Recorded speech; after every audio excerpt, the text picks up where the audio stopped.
Hello guys, today we will learn where the support and resistance in the chart with the help of Gemini AI.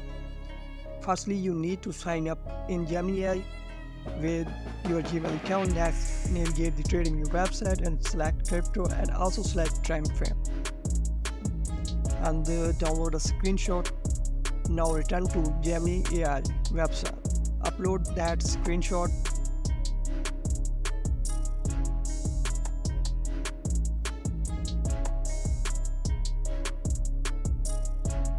Type here what is the support and resistance of this chart.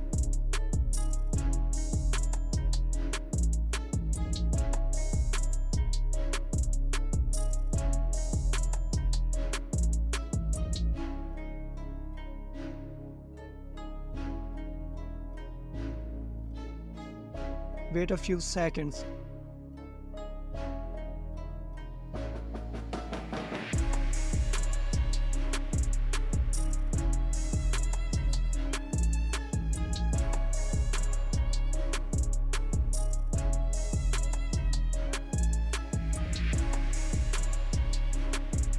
Now you can see where the support and resistance,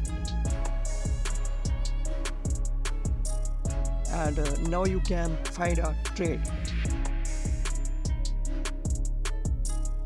And I hope this video is meaningful. Thanks for watching.